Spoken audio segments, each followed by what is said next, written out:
नमस्कार, सैटेलाइट में स्वागत है आप सभी का। मैं हूं आपके साथ छाया चौधरी। बुलेटिन की शुरुआत करते हैं तो पूर्व डिप्टी सीएम टीएस देव ने एक बार फिर से भाजपा सरकार की तारीफ की है। सोशल मीडिया में लिखा कि बेसहारा अस्पताल परिसर में 700 बिस्तर वाला एकीकृत नवीन अस्पताल भवन के निर्माण के लिए 233 करोड़ रुपए का टेंडर जारी करने पर मुख्यमंत्री विष्णुदेव साय को शुभकामनाएं। टीएस देव ने लिखा कि कांग्रेस की सरकार के वक्त हमारे पहल पर अमल किया गया, जिससे प्रदेश की जनता को लाभ मिलेगा।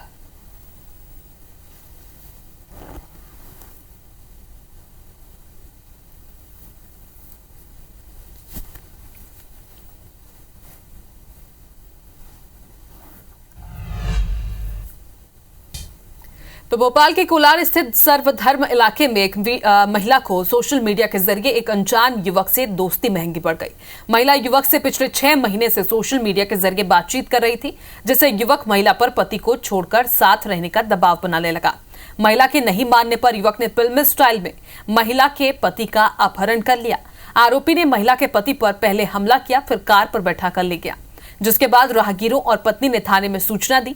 थाने में शिकायत के बाद 5 थानों की पुलिस ने सीसीटीवी फुटेज खंगाले और सीसीटीवी फुटेज के आधार पर ब्यावरा से आरोपी को 3 दिन में खोज निकाला। आरोपियों ने पति को कोलार में ही एक सुनसान घर में छुपा रखा था। पुलिस ने पति को सुरक्षित बरामद कर लिया है और मुख्य आरोपी समेत 5 लोगों को गिरफ्तार किया। ब्यावरा का रहने वाला गोलू करके एक व्यक्ति है, उसके माध्यम से उस अर्टिका में 4-5 लोगों के द्वारा उसका किडनैप किया गया। 5 आरोपियों को राउंड अप कर लिया गया है। हेमराज, इसकी पत्नी का इंस्टाग्राम पे गोलू के साथ जो चैटिंग हुआ, चैटिंग के बाद इनका फ्रेंडशिप हुआ।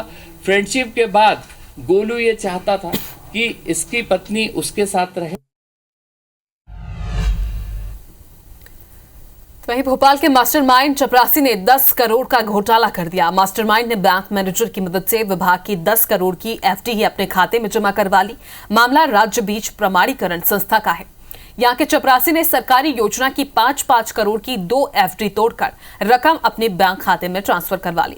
पुलिस का कहना है कि इस केस में सेंट्रल बैंक ऑफ इंडिया का तत्कालीन बैंक मैनेजर और 5 अन्य लोग भी उसके साथ शामिल हैं। पुलिस ने शिकायत के आधार पर जांच के बाद चपरासी यस बैंक मैनेजर समेत 6 आरोपियों को गिरफ्तार कर लिया है। दरअसल आरोपियों ने 50 से ज्यादा बैंक के फर्जी करंट अकाउंट खुलवा रखे थे। योजनाओं के नाम पर लोन के तौर पर ली जाने वाली रकम इन खातों में ट्रांसफर की जाती थी। पुलिस ने 9 करोड़ रुपए रिकवर किए हैं। तो इन लोगों ने अपने आईडी कार्ड लगा के वो खाता खोल दिया था ताकि इनको वापस उसको पर्सनली जाके उसको तोड़ना था।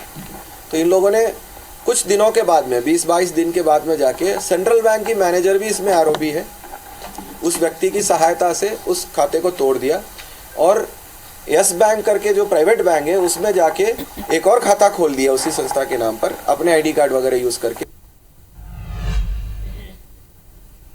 इधर भिलाई में ठगी का एक अनोखा मामला सामने आया, जहां एक पत्नी ने अपने ही पति से 80 लाख रुपए की ठगी की है। मामला 5 साल पुराना है, लेकिन कोर्ट के आदेश पर सुपेला थाना में अब जाकर 3 आरोपियों के खिलाफ एफआईआर दर्ज की गई है। दरअसल सेक्टर 6 निवासी नटराज मुदलियार 31 अगस्त 2019 को बीएसपी में सीनियर टेक्नीशियन के पद पर रिटायर हुए थे। इस दौरान उन्हें बीएसपी से 80 लाख रुपए मिले थे, जिसे उन्होंने सुपेला स्थित बैंक ऑफ इंडिया में जमा करा दिया। इस ब्रांच में उसकी पत्नी राजकुमारी मुदलियार का ज्वाइंट खाता भी था। इसके बाद उसकी पत्नी ने अपने भाई गोविंद स्वामी के संग मिलकर उक्त रकम अपने पति को बिना बताए कहीं इन्वेस्ट कर दिया। इस बात का खुलासा तब हुआ जब 9 दिन बाद नटराजन अपने ज्वाइंट अकाउंट से कुछ पैसे निकालने बैंक पहुंचा। इस दौरान बैंक की ओर से भी रकम ट्रांसफर के संबंध में उसे कोई मैसेज नहीं मिला, जिसे बैंक मैनेजर की भी भूमिका पर प्रार्थी ने सवाल उठाए हैं। भिलाई स्टील प्लांट से रिटायर्ड कर्मी हैं मिस्टर नटराजन मुदलियार। उसमें रिटायरमेंट से मिले 80 लाख रुपए उनके जमा थे। उनकी बगैर सहमति और जानकारी के उक्त 80 लाख रुपए को उनकी पत्नी उनके साले के द्वारा कथित रूप से बैंक मैनेजर के साथ मिल करके और उक्त पैसे का गबन किया गया है और उसका इन्वेस्टमेंट कहीं और कर दिया गया है। आदेश के तरते में सुपेला थाना में यह अपराध कायम किया गया और उसकी विवेचना की जाए। भिलाई के वैशाली नगर थाना क्षेत्र में रविवार सुबह 2 बुजुर्ग महिलाएं चैन स्नैचिंग के शिकार हो गई। बाइक सवार नकाबपोश युवकों ने एक के बाद एक 2 वारदातों को अंजाम दिया। पहला मामला वैशाली नगर दिगंबर जैन मंदिर के पास का है, जहां पता पूछने के बहाने 2 बाइक सवार युवकों ने 72 साल की तारामणि जैन के गले से सोने का चैन छीनकर फरार हो गए। वहीं दूसरा मामला वार्ड क्रमांक 14 चंद्रनगर का है, जहां आरोपियों ने 70 साल के बुजुर्ग महिला से गले का मंगलसूत्र छीन लिया। जानकारी मिलते ही वैशाली नगर पुलिस आरोपियों की पतासाजी में जुट गई है। सीसीटीवी फुटेज से पता चला है कि अलग अलग चैन स्नैचिंग की 2 वारदातों में आरोपी एक ही है।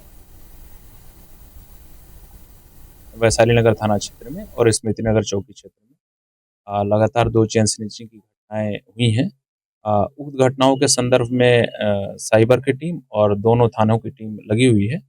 उसमें आरोपियों के कुछ सीसीटीवी फुटेज और उनके आने जाने की जो भी चीज़ें हैं उसके संदर्भ में सारी जानकारी कुछ मिली और कुछ प्राप्त की जा रही है और जल्द ही उक्त प्रकरण में टेक्निकल सर्वेलेंस के आधार पर हम आरोपियों को गिरफ्तार करेंगे।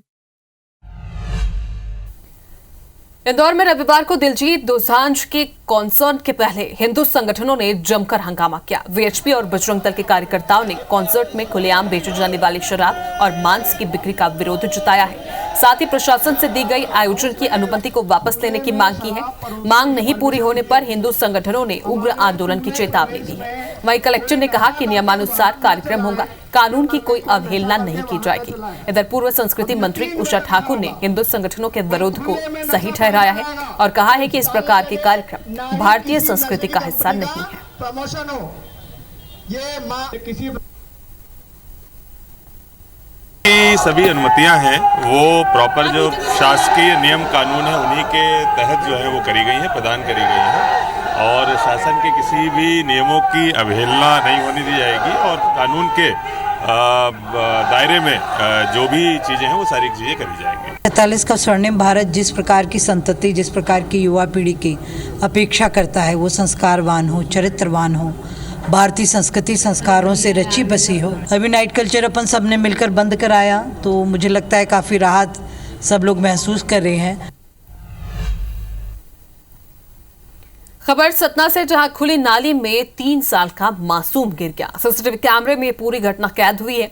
लोगों की मदद से मासूम की जान बचाई जा सकी। कोठी नगर परिषद के वार्ड क्रमांक 14 की ये घटना है। तस्वीरें आप देख रहे हैं, सीसीटीवी कैमरे की ये तस्वीर है जहां पर मासूम किस तरह से नाली में गिर गए। फिलहाल स्थानीय लोगों की सूझबूझ से उसे सुरक्षित बाहर निकाला गया। वहीं बीजापुर में सुरक्षा बलों ने नक्सलियों के नापाक मंसूबों पर एक बार फिर से पानी फेर दिया है। सीआरपीएफ 168 और 229 वाहिनी की संयुक्त टीम ने 5 किलो की आईडी बरामद की। सुरक्षा बलों की टीम एरिया डोमिनेशन पर मोकर से पोदा येलूर और की ओर निकली थी, जिसे नुकसान पहुंचाने के लिए नक्सलियों ने मोकुर पटेल पारा के पास पहाड़ी के नीचे आईडी लगा रखी थी, जिसे सुरक्षा बलों ने छोटे नाला के पास डी माइनिंग के दौरान बरामद किया और उसे सूझबूझ के साथ नष्ट किया। सुरक्षा बलों ने बताया कि नक्सलियों ने कच्चे मार्ग पर कमांड स्विच सिस्टम से आईडी प्लांट किया था।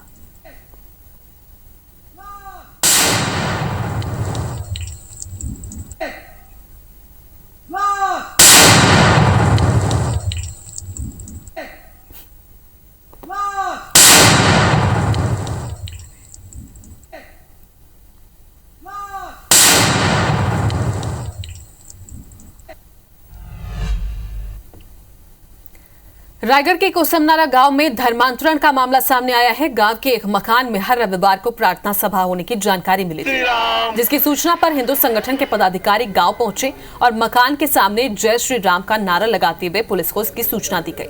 जिसके बाद मौके पर पहुंचे कोतरा रोड पुलिस ने मकान में दबिश दी, जहाँ 50 से ज्यादा महिला और पुरुष मौजूद थे। सभा में मसीही साहित्य सहित कुछ अन्य सामान भी मिले हैं। मामले में कार्रवाई करते हुए पुलिस ने सभा करा रहे 2 लोगों को गिरफ्तार किया।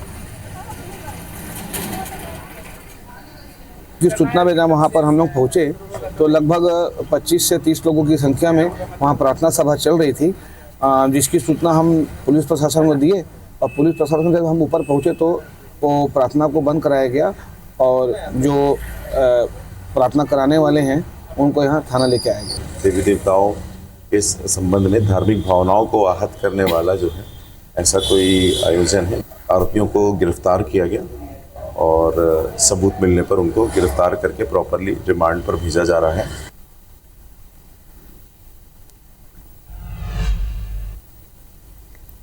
इधर धमतरी में धर्मांतरण का दबाव बनाने पर एक युवक की खुदकुशी मामले में पुलिस ने बड़ा एक्शन लिया। अर्जुनी थाना पुलिस ने दूसरे ही दिन 4 आरोपियों को गिरफ्तार कर लिया।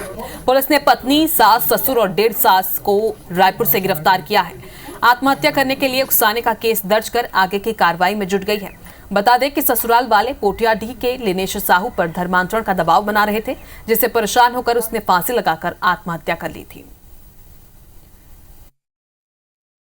रोहन साहू के द्वारा एक रिपोर्ट दर्ज कराया गया कि उसका जो भतीजा है लिनेश साहू उसने आत्महत्या कर लिया है, जिस पर मौके पर जाकर मर्ग कायम किया गया और 4 आरोपियों की गिरफ्तारी की गई है। इसमें मृतक है उसके द्वारा अपनी पत्नी, अपने सास, ससुर और साली के अगेंस्ट में मानसिक प्रताड़ना का आरोप लगाया गया है, जिस पर अपराध पंजीबद्ध किया गया और 4 की गिरफ्तारी की जा चुकी है। इधर केंद्रीय गृह मंत्री अमित शाह 14 दिसंबर को छत्तीसगढ़ दौरे पर आएंगे। सीएम विष्णुदेव साय ने बताया कि अमित शाह शनिवार रात रायपुर पहुंचेंगे और अगले दिन 15 दिसंबर को छत्तीसगढ़ पुलिस को राष्ट्रपति कलर्स अवार्ड प्रदान करेंगे। इसी दिन बस्तर ओलंपिक के समापन में भी शामिल होंगे और गृह मंत्री एक कैंप का भी निरीक्षण करेंगे। नक्सल हमले के दिव्यांगों और शहीद के परिजनों से मुलाकात करेंगे। अमित शाह रायपुर में नक्सल मोर्चे को लेकर LWE की बैठक लेंगे। केंद्र सरकार गरीबों पर कर्ज लगाती है वाले राहुल गांधी के बयान पर सीएम विष्णुदेव साय ने कहा कि उनकी बातों का कोई वजन नहीं रह गया है। अमित शाह जी 14 तारीख की रात को आएंगे और 15 तारीख को यहाँ पर हमारी छत्तीसगढ़ पुलिस को राष्ट्रपति कलर्स अवार्ड राष्ट्रपति कलर्स अवार्ड जो मिला है, तो उसका जो कार्यक्रम होगा उसमें शामिल होंगे और बस्तर ओलंपिक का समापन भी हो रहा है, उसका समापन में भी माननीय गृह मंत्री जी शामिल हैं। अब उनकी बातों में कोई वजन नहीं है। इधर छत्तीसगढ़ में वर्तमान साय सरकार ने कांग्रेस सरकार के समय राजीव युवा मितान क्लब को बंद कर दिया है। इस मौके पर साय सरकार के मंत्री और कांग्रेस में बयानों का दौर जारी है। पिछले दिनों पूर्व मुख्यमंत्री भूपेश बघेल ने कहा था कि युवा बेरोजगार हो गए हैं। इस पर कैबिनेट मंत्री श्याम बिहारी जायसवाल ने कहा कि छत्तीसगढ़ के युवाओं को जो लाभ मिलना था वो राशि भूपेश बघेल ने राजीव मितान क्लब के तहत कांग्रेस नेताओं में बांट दी और राजीव युवा मितान में भ्रष्टाचार हो रहा था। अब हमारी सरकार युवाओं को लेकर लगातार काम कर रही है। वहीं पूर्व मंत्री अमरजीत भगत ने कहा कि भाजपा सरकार के मंत्री बेतुका बयान दे रहे हैं। राजीव युवा मितान क्लब का ग्रामीण स्तर पर अच्छा काम था। अब राज्य सरकार को बताना चाहिए कि इस योजना को बंद करने के बाद युवाओं के लिए उन्होंने ऐसी कौन सी योजना बनाई जिससे युवा लाभान्वित हो रहे हैं। राजीव युवा मितान क्लब में जो नौजवानों को उनके हिस्से का पैसा जाना चाहिए था, वहाँ के युवाओं को न मिलकर अपने कांग्रेस के कार्यकर्ताओं को राजीव युवा मितान के माध्यम से लाभ दिलाते रहे हैं। इसलिए कांग्रेस के लोग और भूपेश बघेल जी काफ़ी चिंतित हैं। आपने अगर कुछ चीज़ को बंद किया, कांग्रेस ने शुरू किया था, तो आपने उसका ऑप्शन क्या दिया? उनकी एक्टिविटीज़ के लिए आपने क्या कार्यक्रम लोगों को दिया? और जब कोई कार्यक्रम संचालित होते, सरकार किसी की हो, योजना अच्छी है उसको संचालित करना चाहिए, लेकिन किसी योजना को बंद करके और केवल आप बयानबाजी करेंगे वो उचित नहीं है। तो केंद्रीय गृह मंत्री अमित शाह के प्रस्तावित छत्तीसगढ़ दौरे को लेकर तैयारियां जोरों पर है। डिप्टी सीएम विजय शर्मा ने जगदलपुर स्थित बीजेपी कार्यालय में कार्यकर्ताओं के साथ बैठक की और आगामी कार्यक्रमों और निकाय चुनाव पर रणनीति तैयार की है। डिप्टी सीएम ने बताया कि 15 दिसंबर को गृह मंत्री अमित शाह दोपहर 1 बजे जगदलपुर पहुंचेंगे और बस्तर ओलंपिक के समापन समारोह में भी शिरकत करेंगे। इसके अलावा गृह मंत्री समापन के बाद उन जवानों के साथ डिनर करेंगे जो नक्सलियों के खिलाफ वीरता के साथ लड़े हैं।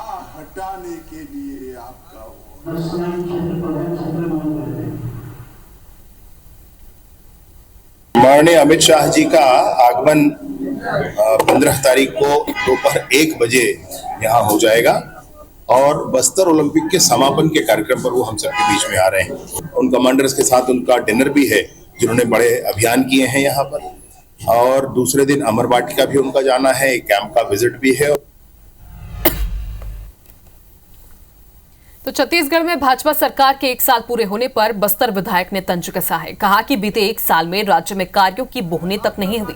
उन्होंने पूछा कि विकास कहां गुम हो गया।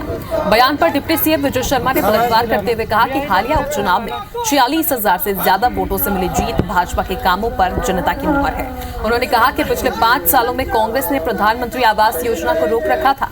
500 रुपए हर माता बहनों को देने का वादा भी पूरा नहीं किया। भाजपा सरकार हर महीने 1,000 रुपए महिलाओं को दे रही है। डिप्टी सीएम ने कांग्रेस के सवालों को बेबुनियादी बताया। फूटी कौड़ी 1 पैसा बोनी तक नहीं हुआ है। कोई भी काम का, कोई भी योजना का काम बोनी नहीं हुआ है। कहाँ विकास हो रहा है समझ से परे है। एक साल बिल्कुल असफल रहा है। कोई काम ही गांव क्षेत्र में आने वाला समय में इनका सबक सिखाएंगे। ये नगरीय निकाय पंचायत चुनाव में अब दिख जाएगा। कांग्रेस के आरोप का छोड़ दो भैया, जनता ने उनको बता दिया है। अभी जो उपचुनाव का रिजल्ट निकला 46,000 से भाजपा के प्रत्याशी जीत कर आए।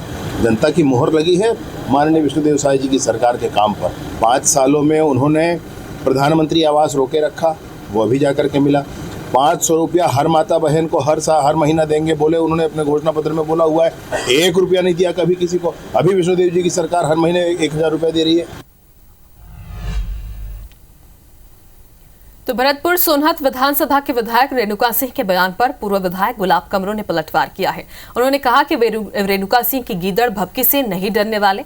ये सूरजपुर नहीं है जो डरा लेंगे। रेणुका सिंह को 1 बार नहीं 1000 बार काल्पनिक सीएम दीदी कहूंगा। क्षेत्र से विधायक लापता है, जनता खोज रही है। बता दें कि गुलाब कमरों ने रेणुका सिंह के लापता होने का पोस्टर जारी किया था, जिसके बाद रेणुका सिंह ने बयान दिया था कि उससे उलझने वाले ज्यादा दिन तक राजनीति नहीं कर पाते, जिसके बाद से दोनों के बीच सियासी बयानबाजी जारी है।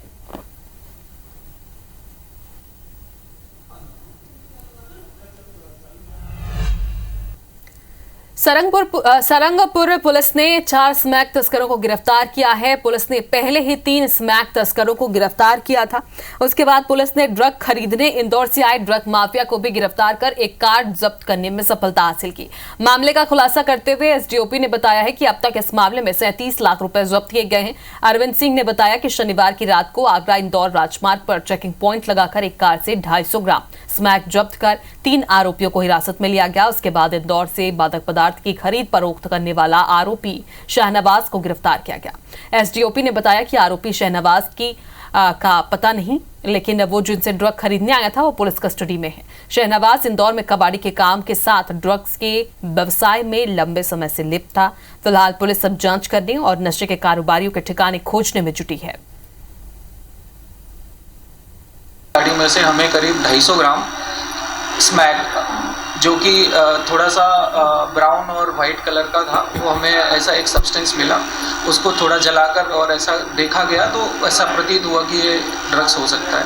उसके बाद हमने उसकी तस्दीक करी, प्रॉपर उसकी वहाँ पे वैधानिक कार्रवाई की गई और उसकी वैधानिक कार्रवाई करके विधिवत उनको गिरफ्तार किया जाकर। इन व्यक्तियों से पहले बातचीत थी, वो उसी रात इनसे सामान लेने आया था, हमने उसको भी गिरफ्तार किया। भिंड के देहात थाना क्षेत्र में पुलिस ने अवैध हथियार तस्कर के खिलाफ बड़ी कार्रवाई की है। मुखबिर की सूचना पर पुलिस ने साइबर टीम की मदद से 2 आरोपियों को गिरफ्तार किया और 2 आरोपी फरार हो गए। गिरफ्तार आरोपियों के पास से 5 कट्टे और कट्टा बनाने का सामान भी जब्त किया गया। पुलिस के मुताबिक 3 आरोपी उत्तर प्रदेश और 1 आरोपी भिंड का रहने वाला है, जिनमें से फरार 2 आरोपियों की तलाश की जा रही है और उनकी गिरफ्तारी के लिए टीम गठित कर दी गई है। जामपुरा की भीड़ में कुछ लोग अवैध कट्टों का निर्माण कर रहे हैं, तो जहां पर 2 लोग कट्टा निर्माण करते हुए पाए गए। 2 लोगों को गिरफ्तार कर लिए गए, जिनके कब्जे से 5 देसी कट्टे और 2 अधजले कट्टे और कट्टा बनाने के कुछ सामान प्राप्त हुए हैं। इन दोनों को गिरफ्तार कर लिए गए। इनके मेमोरेंडम के आधार पर 2 अन्य लोगों को भी आरोपी बनाया गया। टोटल 4 आरोपी हैं। तो हरदा जिले के सभी थानों में रखे अपराधियों के रिकॉर्ड को अपडेट किया जा रहा है और थाने बुलाकर आदतन अपराधियों से पूछताछ की जा रही है। बता दें कि सिविल लाइन थाने में 59 आदतन गुंडों के नाम दर्ज हैं, जिनमें से पहले दिन 20 गुंडे सिविल लाइन थाने बुलाए गए और उन्हें अपराध न करने की शपथ दिलाई गई। एसडीओपी ने सभी गुंडों से उनकी वर्तमान स्थिति के बारे में जानकारी ली।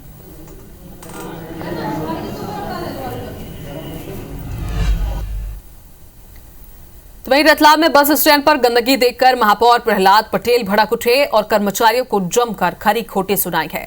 महापौर ने कर्मचारी को हिदायत देते हुए कहा कि दिन में 2 बार साफ सफाई होनी चाहिए। फिनाइल क्यों नहीं डालते, अब से रोज चेक करूंगा। महापौर ने चेतावनी देते हुए कहा कि अगर ढंग से साफ सफाई नहीं की तो जीवन भर के लिए सस्पेंड कर दूंगा। दिन में 2 बार लगना चाहिए और आज जो स्थिति दिख रही है वो कल से अगर दिखी तो मैं जीवन भर के लिए सस्पेंड करवा दूंगा। मैं यहाँ पे 5 रुपए का फिनाइल नहीं बिगाड़ रहे हो, फिनाइल है ना, तो फिर लगाते क्यों नहीं हो? वो अभी आने वाला है, मैं अब डेली आके चेक करूंगा, ठेका कैंसिल कर दूंगा, साफ सफाई। और वहीं छत्तीसगढ़ में निकाय चुनाव से पहले आरोप प्रत्यारोप का दौर भी शुरू हो गया है। धमतरी में निगम महापौर विजय देवांका ने प्रदेश सरकार पर भेदभाव करने का आरोप लगाया। उन्होंने कहा कि जब से राज्य में भाजपा की सरकार आई है तब से धमतरी निगम को भेदभाव का सामना करना पड़ रहा है। राज्य सरकार ने पूर्व सरकार में स्वीकृत करोड़ों रुपए के काम को निरस्त करवा दिया। सरकार सिर्फ वहां कार्य स्वीकृत करवा रही है जिस वार्ड में बीजेपी पार्षद हैं। वहीं महापौर के आरोप के बाद बीजेपी पार्षद प्राची सोनी ने पलटवार किया है। उन्होंने कहा कि महापौर अपने बड़े आकाओं को खुश करने के लिए ऐसे बयानबाजी कर रहे हैं। जब से भाजपा सरकार प्रदेश की सत्ता में कमान संभाली है तब से आम आदमी से लेकर जनप्रतिनिधियों के साथ छलावा कर रही है। जब से भाजपा की सरकार आई है तब से एक भी आवास पास होकर नहीं आया। धमतरी नगर निगम में लगभग 5 करोड़ का काम स्वीकृत हो गया था। कामों का वर्क ऑर्डर जारी हो गया था जिसको केंद्र राज्य सरकार के द्वारा दुर्भावनावश उस काम को कैंसिल कर दिया। इससे निगम के रहवासियों को बहुत परेशानी का सामना भी करना पड़ रहा है। 6 करोड़ का काम आया है और 6 करोड़ का काम अब शुरू भी होने वाला है, वर्क ऑर्डर भी होने वाला है और काम बहुत जल्द चालू हो जाएगा। आप ये बताइए, महापौर क्या 1 वार्ड का होता है? महापौर 40 वार्ड का होता है। आपने क्या उपलब्धि की है? आपने 4 साल में क्या किया है? और बीजेपी के पार्षद के साथ आपने क्या किया है? आज बताइए, कौन सा आपने काम, ऐसा कौन सा काम किया है जिसे हम जनता के बीच कह सकते हैं कि महापौर ने ये काम किया है? तो बेमित्रा के चमारी गांव में एक गरीब परिवार आवास के लिए परेशान है। सर्वे सूची में नाम आने के बाद भी ग्रामीण को गांव में आवास बनाने के लिए जमीन नहीं मिल रही है, जिससे परेशान होकर ग्रामीण ने कलेक्टर से शिकायत की। मजदूर हुकुम साहू ने बताया कि गांव में छोटी सी जमीन में उसका कच्चा घर था, लेकिन बेटी की शादी और अचानक तबीयत खराब होने के चलते घर को बेचना पड़ गया। अब रहने के लिए उनके पास घर भी नहीं है। बाद में आवास योजना के अंतर्गत लिस्ट में उनका नाम आया, लेकिन मेरे पास कोई भी जमीन नहीं। इस बात को लेकर सरपंच और सचिव के पास गया और शासकीय जमीन से एक टुकड़ा देने की मांग की है, लेकिन सरपंच और पंचायत ने टाल दिया और कहा कि जहां शिकायत करना है कर दो, तुम्हारा काम नहीं करूंगा। अब ग्रामीण हुकुम अपने परिवार को लेकर दर दर भटक रहा है। आवास आए है तो आवास ला एमन हा सरपंच सचिव मन हा मोर फॉर्मेलिटी जमा करे के बाद जब जियो टेक के नंबर आई तो तोर जमीने नहीं कि नहीं देवन की के मन हे करी। कलेक्टर महोदय कहीस मोल 3 बार हो गए मोलावत तो जा सीओ मेर की तो सीओ मेर में गए। सीओ में जाए के बाद सीओ आदेश करी से सचिव ला और सचिव ला पूछे हाँ तो सचिव मोर बरो भड़क गए कि तुला जहाँ जाना है वहाँ जा। भवन बनाने के लिए जमीन नहीं है तो हमने सीओ जनपदों को निर्देशित किया है कि सभी हितग्राहियों को गांव में जो प्रचलित आबादी है उसमें से जमीन दी जाए ताकि वो अपने निवास का निर्माण कर सकें। खबर भोपाल से। सीएम और केंद्रीय मंत्री की भेंट हुई है। सीएम डॉक्टर मोहन यादव ने मुलाकात की है केंद्रीय मंत्री से। केंद्रीय मंत्री ज्योतिरादित्य सिंधिया से सीएम डॉक्टर मोहन यादव ने भेंट की है। दिल्ली प्रवास के दौरान उनकी सौजन्य भेंट की तस्वीरें आप देखिए। सिंधिया से उनके निवास में सौजन्य भेंट करने मध्य प्रदेश के मुखिया सीएम डॉक्टर मोहन यादव पहुंचे थे, जिसकी तस्वीर आप देख पा रहे हैं। तो सीएम और केंद्रीय मंत्री की भेंट की तस्वीर है। दिल्ली प्रवास के दौरान सौजन्य भेंट मुलाकात दोनों ने की है। सिंधिया के आवास पर सीएम डॉक्टर मोहन यादव ने उनसे मुलाकात की है।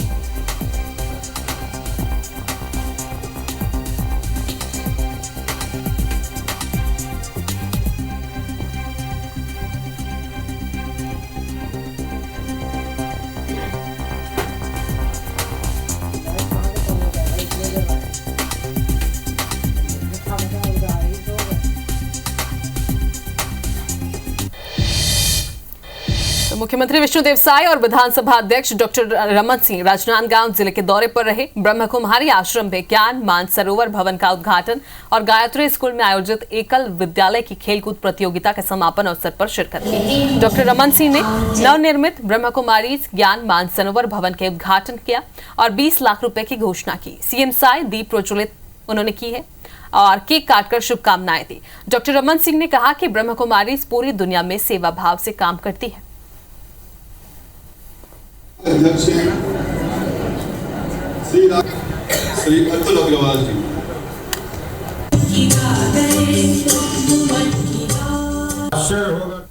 ब्रह्म कुमारी अंतर्राष्ट्रीय संस्था के द्वारा एक मेडिटेशन हॉल के साथ साथ एक राजनांदगांव के सबसे बड़ा एक हॉल का भी लोकार्पण किया और हमने शुभकामनाएं व्यक्त की और बेहतर काम करें। एकल अभियान द्वारा जो स्कूल संचालित होते हैं पूरे प्रदेश भर में, उन विद्यालयों के बच्चों का संभाग स्तर का खेलकूद प्रतियोगिता का समापन समारोह था। यहाँ जो गायत्री परिवार के तरफ से विद्यालय संचालित होता है, यहाँ पर कई कार्यक्रम होते रहते हैं, खेलकूद के भी और कार्यक्रम होते हैं। यहाँ पर जो मैदान है उसके विकास के लिए 20 लाख रुपए की घोषणा की।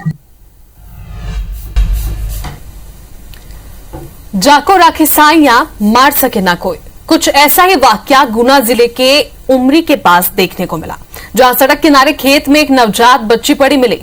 उसे कुत्ते नोचने के फिराक में थे कि सड़क से गुजरने वाले राहगीरों की नजर बच्ची पर पड़ गई और राहगीरों ने गाड़ी रोककर पुलिस को सूचना दी, जहां से पुलिस ने बच्चे को उठाकर अस्पताल पहुंचाया। डॉक्टर्स के मुताबिक बच्चे की हालत खतरे से बाहर है और परिजनों की तलाश की जा रही है। फिलहाल बच्चे का अस्पताल में इलाज जारी है।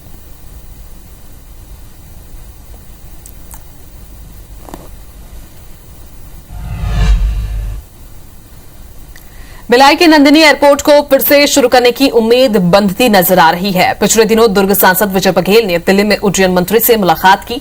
सांसद ने बताया कि उन्होंने उड्डयन मंत्री को बताया कि भिलाई का नंदिनी स्थित airport steel authority of India के अधीन है, लेकिन वर्तमान में बंद है। 1998 में हुई विमान दुर्घटना के बाद इसे बंद कर दिया गया। करीब 200 से ज्यादा एकड़ में बने इस एयरपोर्ट को फिर से शुरू किया जा सकता है, क्योंकि भिलाई का अपना औद्योगिक और आर्थिक महत्व है। इसकी शुरुआत होने से न केवल भिलाई बल्कि दुर्ग, राजनांदगांव, बेमेतरा और आसपास के क्षेत्रों को भी लाभ मिलेगा। सांसद ने बताया कि उड्डयन मंत्री ने उन्हें आश्वासन दिया है कि वे जल्द ही कुछ अच्छा निर्णय लेंगे।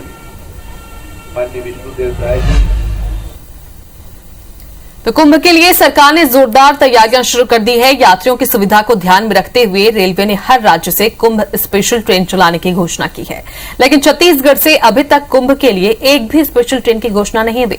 मामले में पीसीसी अध्यक्ष दीपक बैज ने कहा और तंज कसा कि राज्य में कहने के लिए डबल इंजन की सरकार है, लेकिन हकीकत यही है कि इस इंजन में दम ही नहीं है। उल्टा जो ट्रेनें यहां से नियमित चलती हैं उन्हें भी रद्द कर दिया गया। कांग्रेस के इस बयान पर पलटवार करते हुए भाजपा विधायक पुरेंद्र मिश्रा ने कहा है कि कांग्रेस के लोग काला चश्मा पहनते हैं जो इटली और चाइना से आता है। पहले वो चश्मा उतारे, उन्हें डबल इंजन की सरकार की ताकत भी दिख जाएगी। इधर रेल यात्रियों का भी यही मानना है कि रेलवे को अगर स्पेशल ट्रेन चलाना है तो जल्द इसकी घोषणा कर देनी चाहिए। कुंभ मेला हो रही है तो निश्चित रूप से अगर कोई यात्री, कोई दर्शनार्थी अगर जाना चाहे तो उनके लिए कुछ भी व्यवस्थाएं अभी तक नहीं है और ट्रेनें लगातार कैंसिल होना चिंताजनक विषय है। तो मैं डबल इंजन की सरकार की दावा करने वाले इन सब चीजों में फोकस करना चाहिए ताकि वहां जाने वाले यात्रियों को किसी प्रकार की दिक्कत ना हो। इसलिए दिखाई नहीं देती उन्होंने काला चश्मा पहन के रखा है, उन्होंने इटली का चश्मा पहन के रखा है, उन्होंने चाइना का चश्मा पहन के रखा है। जिस तरह से अयोध्या और तीर्थ यात्रा में जा रहा है उस तरह हम कुंभ में भी जाएंगे, हमारे छत्तीसगढ़ वासी जाएंगे। पहले जब डिक्लेयर हो जाए तो अच्छा है कि लोगों को अपना कोई कार्यक्रम आगे पीछे करना हो तो वो कर सकते हैं और कुंभ में जाना हो तो वो जा भी सकते हैं। हिंदुओं का बहुत बड़ा होगा मेला होता है। जल्द से जल्द उसका रिजल्ट बताना चाहिए, बिकॉज लोग पहले से प्रायर इन्फॉर्म रहेंगे तो रिजर्वेशंस करके रखेंगे। पद्मश्री से सम्मानित मिलेट्स गुरु डॉक्टर खादर वली ने लोगों को स्वस्थ जीवन शैली के लिए महत्वपूर्ण सुझाव दिए हैं। उन्होंने बताया कि सही डाइट का पालन करना, प्राकृतिक और फॉर्मेटेड फूड्स को अपनी दिनचर्या में शामिल करना बेहद आवश्यक है। उन्होंने जोर देकर कहा कि यदि आपका पाचन तंत्र सही तरीके से काम कर रहा है तो आप कई बीमारियों से बच सकते हैं। डॉक्टर खादरवाली से बातचीत की है IBC 24 की संवाददाता सुप्रिया पांडे ने।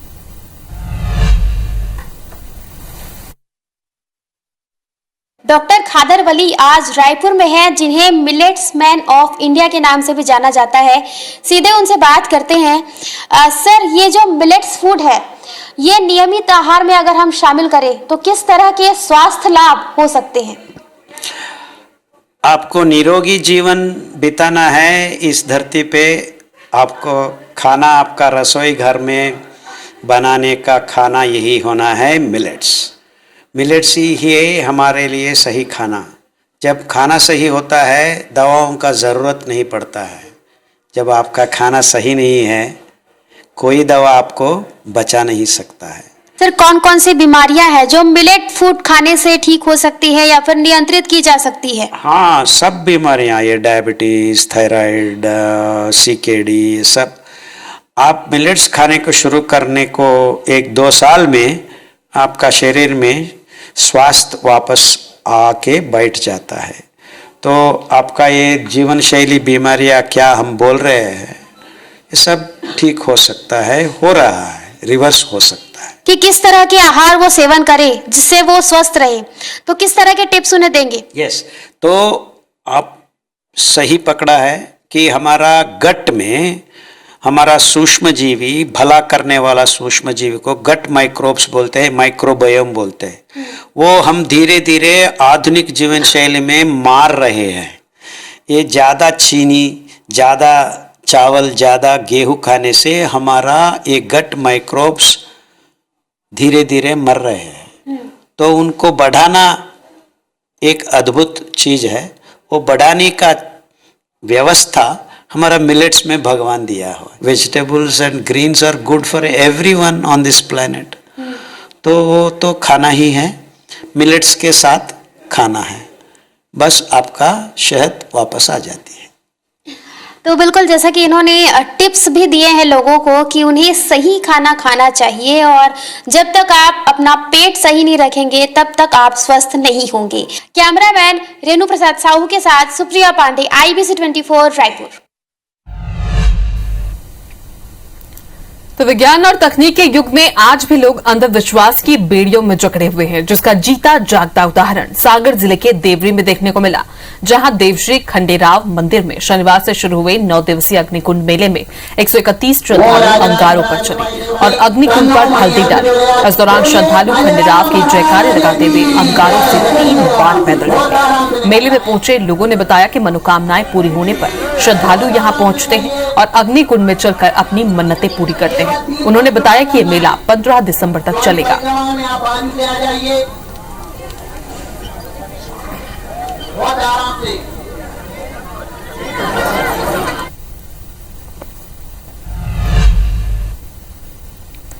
इसी के साथ इस बुलेटिन में फिलहाल अभी के लिए इतना ही। देखते रहिए IBC 24। नमस्कार।